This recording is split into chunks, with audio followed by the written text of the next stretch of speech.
کے باوجود بھی میرا کاروبار تو چل رہا ہے، میں سودی کاروبار کر رہا ہوں، لوگ تو میری عزت کر رہے ہیں، مسجد کی کمیٹی کا میں صدر بھی ہوں، میں معززین شہر میں شامل بھی ہوں، لوگ مجھے جلسوں میں مہمان خصوصی بھی بلاتے ہیں، میں ایم پی اے بھی منتخب ہو گیا ہوں، مجھے وزارت کا قلمدان بھی سونپ دیا گیا ہے۔ وہ میاں اللہ کی نظر میں ان چیزوں کی اہمیت ہی نہیں ہے، یہ چیزیں ہوتی کیا ہیں؟ وہ یہ نہیں چھینتا، وہ ہدایت چھینتا، وہ روٹی نہیں چھینتا، وہ تو نمرود کو بھی روٹی دیتا تھا۔ اس نے کبھی سورج کو منع نہیں کیا کہ اس کے گھر میں روشنی نہ کر، یہ حامان کا گھر ہے، یہ قارون کا گھر ہے، یہ میرے دشمنوں کا گھر ہے، اس کے گھر میں روشنی نہیں ہونی چاہیے۔ چاند کو کہتا ہے اپنی کرنیں بکھیر، سورج کو کہتا ہے اپنی روشنی بکھیر۔ جس طرح باجزید کے گھر میں روشنی ہوتی ہے، اس مکار کے گھر میں بھی ایسی روشنی ہوتی ہے، فرق نہیں پڑتا۔ تو وہ کرم نوازیاں تو نہیں رکتی، لیکن اللہ جب کسی سے ناراض ہوتا ہے تو اس سے ہدایت کی توفیق سلب کر لیتا ہے، تو اعلان جنگ ہوتا ہے۔ تو پھر وہ ٹکرے بھی مار رہا ہو تو اس کی رسم کی نماز ہوتی ہے، اس کا ماتھا جھک رہا ہوتا ہے، دل نہیں جھک رہا ہوتا، کیونکہ ہدایت سلب کر لی گئی۔ جب اندر سے روح ہی نکال لی جائے تو باقی بچتا کیا ہے؟ یہ بات ذہن میں رکھیے گا کہ اللہ تعالیٰ جل شانہ نے ہمیں جن کاموں سے روکا ہے، جن کاموں سے منع کیا ہے، ان کاموں کے کرنے میں ہمیں کبھی بھی بھلائی اور خیر نہیں مل سکتی۔ یہ ہم جب اچھی طرح سے ذہن نشین یا رسول اللہ، موت کا فرشتہ دروازے پر ہے، اندر آنے کی اجازت چاہتے ہیں۔ ہاں، جہاں موت پوچھ کے جائے اللہ کی طرف سے کس ہستی کو بلایا ہے چند پاؤنڈ کے پیچھے، ہم کبھی بھی ان کے قریب جہاں موت پوچھ کے جائے اور جن کاموں کے کرنے کا اسے حکم آ جائے وہ اندر آئے، اس کی حکمتیں نہ بھی ہمیں معلوم۔ یا رسول اللہ، آج جدید سلام پیش کرتا سائنس ہوں۔ میں تحقیقات نے آج تک کسی کو سلام نہیں کیا، آپ پہلی ہستی ہیں جنہیں سلام وضو کے کیا فوائد میں نے آج تک نہیں کسی کو سلام کیا۔ آج یا ہمیں رسول لوگ اللہ، بتاتے ہیں کہ جناب آپ پہلی امامہ ہستی بن ہیں، کے اللہ نے کہا سن پوچھ کے اندر جانا، بن پوچھے نہ جانا۔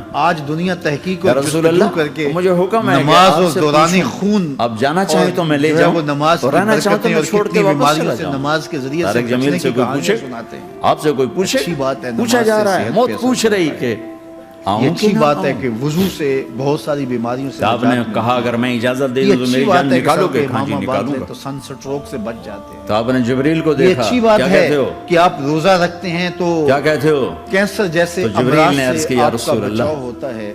یہ اللہ اچھی آپ کی بات ہے کہ ملاقات فلاں کے عمل شوق کرتے میں۔ ہیں تو فلاں ہوتا ہے، او لیکن میرے صاحب بھائیو ہم بہنوں، سن سٹروک سے بچنے ایسی کے لیے موت امامہ نہیں باندھتے، ہم مانگو محمد اللہ سے۔ عربی کی ادا کے لیے باندھتے ہیں۔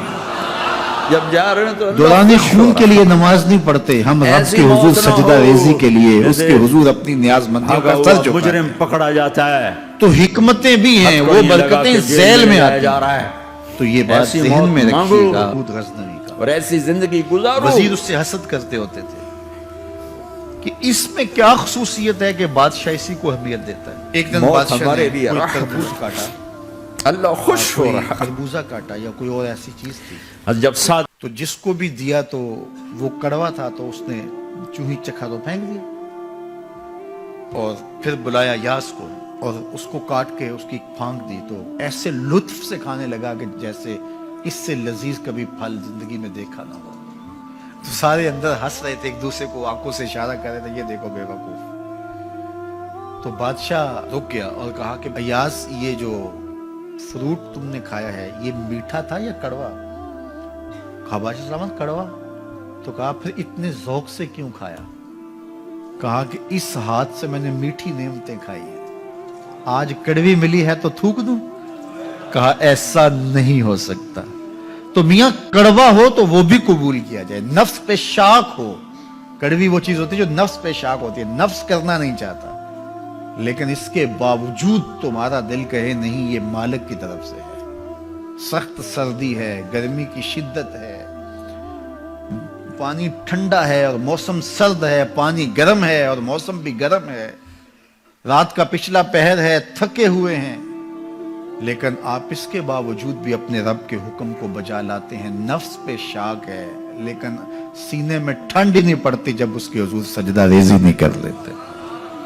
تو اس کے حکموں کو بجا لانا اور اپنے نفس کو پیچھے کر دینا اور اپنی خواہشات کے گلے پہ چھری پھیر دینا اور مالک کی رضا میں اپنے آپ کو گم کر دینا، یہی زندگی ہے اور یہی بندگی ہے۔ تو اس لیے مجھے اور آپ کو اس بات پہ غور اور تدبر کرنا چاہیے کہ ہم اس مختصر زندگی کو اللہ کے احکام کی مطابقت میں گزارنے کا عزم کریں، وہ بات چھوٹی سے چھوٹی ہو یا وہ بات بڑی سے بڑی ہو، وہ احکام ہماری زندگی کے اندر نافذ العمل ہو۔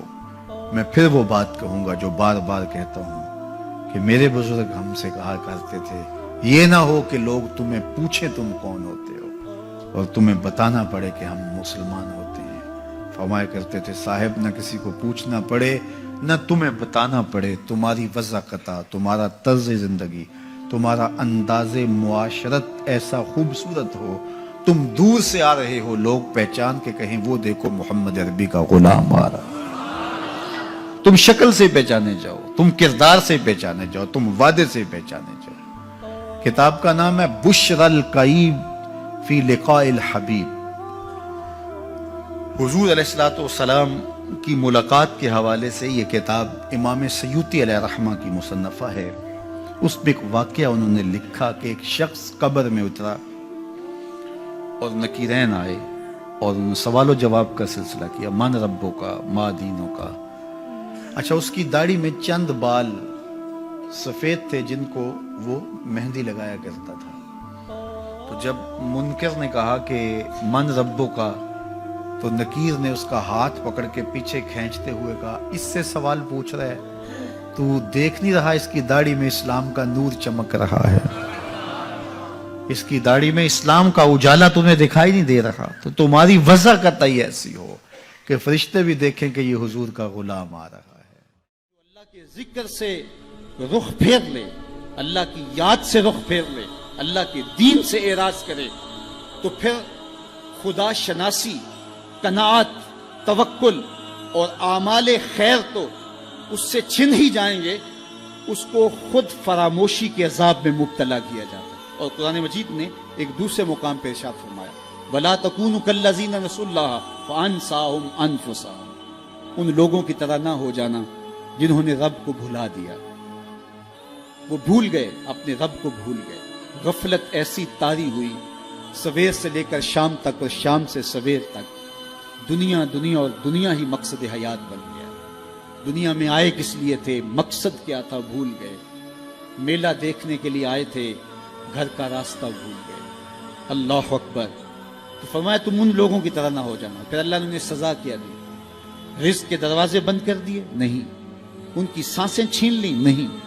سورج کو حکم دے دیا اس کے آنگن میں روشنی نہ بھیجنا؟ نہیں۔ چاند کو چاندنی بکھیرنے سے روک دیا؟ نہیں۔ آب و ہوا روک دی گئی؟ نہیں۔ انہیں کیا سزا ملی جنہوں نے رب کو بھلا دیا؟ فرمایا فَأَنسَاهُمْ أَنفُسَهُمْ، اللہ نے انہیں ان کی ذاتوں سے انہیں بے خبر کر دیا۔ جو خدا فراموش ہوئے وہ خود فراموش ہو گئے، انہیں اپنے آپ سے ہی آگاہی نہ رہی۔ اور مجھے بتاؤ، جسے یہ بھی نہ پتا ہو کہ میں کون ہوں، اپنی شناخت جو بھول جائے، اس کے پلے ہوتا کیا ہے؟ اقبال نے کہا تھا نا، اپنے من میں ڈوب کر پاجا سراغ زندگی، تو میرا نہیں بنتا تو نہ بن، اپنا تو بن۔ مجھے بتائیے 6 فٹ کا جوان ہو، قدے راہ نہ رکھتا ہو، اس کی آنکھیں عقابی ہوں، ماتھا کشادہ ہو، رنگ چمک رہا ہو، ہونٹ گلابی ہوں، لیکن اس کی قمیص کے پیچھے گھر کا ایڈریس لکھا ہو کہ کسی کو ملے تو اس ایڈریس پہ پہنچا دے، تو آپ اس کا چہرہ دیکھ کے کہتے ہیں واہ کیا جوان رانا ہے، کیا اس کے ہونٹ گلابی ہیں، کیا نرگسی آنکھیں ہیں، کیا خوبصورت چہرہ ہے، کیا شمشاد قد ہے۔ لیکن اچانک نظر پڑی تو اس کے گھر کا ایڈریس اس کی قمیص کے پیچھے لکھا تھا۔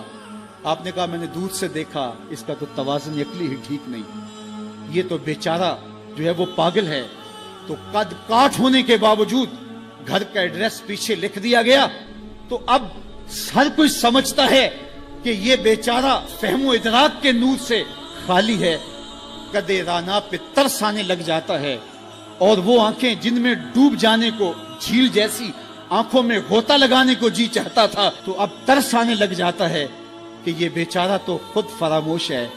اللہ فرماتا ہے جس نے رب کو بھلا دیا، تم یہ نہ دیکھو اس کے بنگلے کتنے ہیں، یہ نہ دیکھو اس کے پاس کوٹھیاں کتنی ہیں، یہ نہ دیکھو اس کی چمکتی ہوئی کتنی لمبی گاڑی ہے, یہ نہ دیکھو کہ عالی نسب ٹاؤن کے اندر اس کا گھر ہے, یہ نہ دیکھو اس کا بینک بیلنس کتنا ہے, ہاں یہ بھی نہ دیکھو اس کے پاس وزارت کا قلم دان ہے, یہ بھی نہ دیکھو کہ یہ وزارت عظمیٰ کی کرسی پہ بیٹھا ہوا ہے, یہ بھی نہ دیکھو کہ اقتدار کی مسند پہ جھولتا ہے, یہ بھی نہ دیکھا ہو کہ یہ ڈائس پہ کھڑے ہو کے نعرے لگاتا ہے, لوگ آگے سے جواب دے کے واہ واہ کے ڈونگرے برساتے ہیں. کہا اس کی قمیض کے پیچھے لکھا ہوا ایڈریس پڑھ لو, فَأَنْسَاهُمْ أَنفُسَهُمْ, یہ وہ شخص ہے کہ جو اپنا پتہ بھول چکا ہے, جسے پتہ ہی نہیں کہ میں کون ہوں, اس دنیا پہ آیا کیوں, جو آ کے بھول گیا ہے اسے گھر کا رستہ ہی نہیں مل رہا, اور یہ بھاگا پھر رہا دنیا کے اندر. کیا بتائیں حباب کیا کار نمایاں کر گئے, بی اے کیا, نوکر ہوئے, پینشن ملی اور مر گئے, زندگی کا مقصد ہی نہیں ملا. کہا جو اس دنیا میں اندھا رہا کل قیامت کے دن بھی نابینا اٹھایا جائے گا. اس سے ان آنکھوں کی بے نوری مراد نہیں ہے, اس سے دل کی بے نوری مراد ہے. اسی لیے اقبال نے کہا تھا دل بینا بھی کر طلب خدا سے, کہ آنکھ کا نور دل کا نور نہیں ہے. آنکھ کا نور اور ہے, دل کا نور اور ہے. تو ہم دنیا کی مادی چمک کو دیکھتے ہیں. میرا مالک کہتا تمہارا دل ستھرا ہونا چاہیے, تمہارا منہ کالا ہو تو کوئی بات نہیں ہے, دل کالے نالوں منہ کالا چنگا, جے کو یہ رمز پچھانے ہو. اصل تو دل کی پاکیزگی ہے, اور دل رب کے ساتھ وابستہ ہو, اس کے رسول کے ساتھ وابستہ ہو. تو جس نے اللہ کے دین سے رخ پھیرا, اعراض کیا, تو پھر اس کا نتیجہ کیا ہو؟